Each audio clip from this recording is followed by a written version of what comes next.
That is one tough woman. And it's good to hear her talk about the toughness of those who are battling breast cancer. There are so many people, both men and women, in that position. Studies show about 1 in 8 women will develop invasive breast cancer.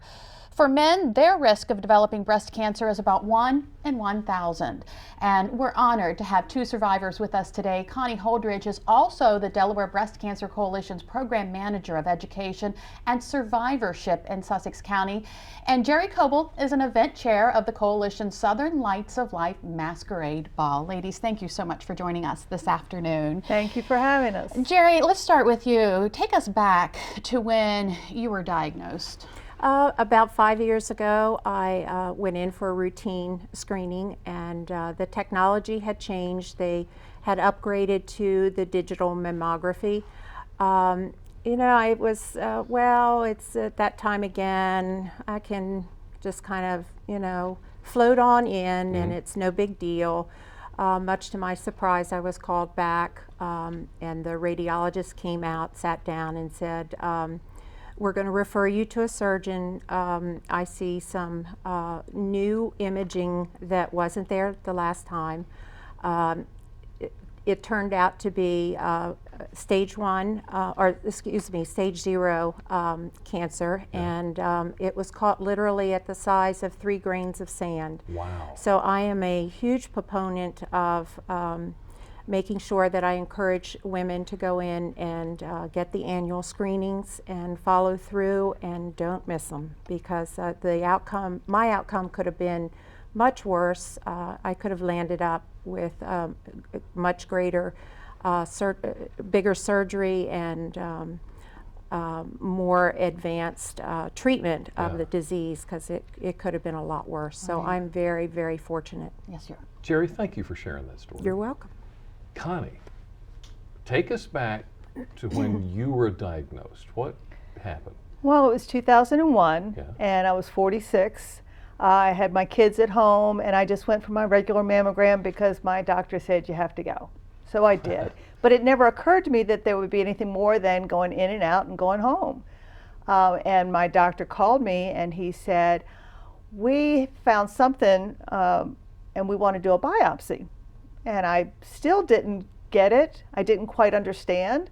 I went ahead and did the biopsy, but it just didn't occur to me that it would be anything more than nothing, because I was so young. And when the doctor told me that it was cancer, I lost it. I completely, my mind went blank. I remember thinking, it's my birthday, and you know that this is my birthday. Why would you do that? But it's a horribly scary thing to be told that you have a potentially life-threatening disease. How did your family take the news? Well, my husband was terrified. My mother lived with us, and I was her caregiver. She got angry because she was sure that I was going to die in 6 months, and then there would be nobody to take care of her. So that was not a good thing. Obviously, I didn't die in 6 months. I'm still here 14 years later. But it is a very stressful, mentally challenging situation. And you really didn't have anybody to reach out to at the time. I did not. The only people that I knew of at that particular point in time that had breast cancer had both died of breast cancer. So you had no one to reach out to? I did not, and I felt very alone. I felt very isolated. I didn't feel like I was getting a lot of information. And one of the ladies at church has a support group, and she said, come to our support group. And they became my family, my support, because talking to somebody that has been there is just so much different than talking with somebody who can empathize, but they don't really understand what's going on inside. And Jerry, you know, you had the surgery and everything, and you got back to work. It really was tough. Those times after that, wasn't it? It was very tough. I am one of these people that think that I need to race back to work as quickly as possible. And after my surgery, I developed there was a question with a minor complication, and I wasn't sure who I could turn to. And someone had told me about the Delaware Breast Cancer Coalition, and that they had an office in Dover where I work.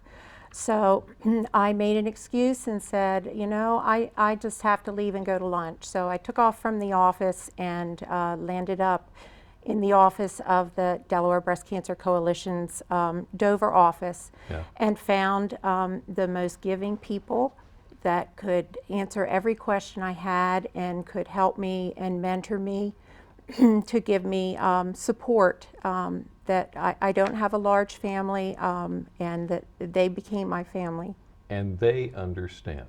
Now, the coalition couldn't do all this without the support of the community, right? No, they absolutely could not. And you've got something set up for that. We do. Tell us about it. We have the 11th annual Southern Lights of Life. I'm very blessed to have been the co-chair of this event for the 4th year this year, with Dr. Michelle Dominique. It's coming up on February 28th at Dover Downs. It's a beautiful evening of living and giving, and this year we have changed the format a bit. It's going to be a masquerade ball, and we have a wonderful gourmet meal planned.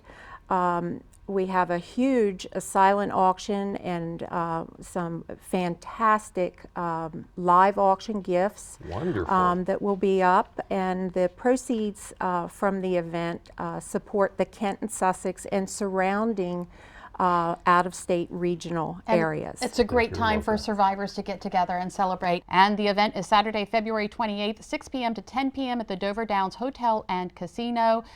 302-672-6435 for more information. For ticket information or more details on the Delaware Breast Cancer Coalition's Southern Lights of Life Masquerade Ball, go to WBOC.com. Click on our picture at the top of the page. Jerry, thank you.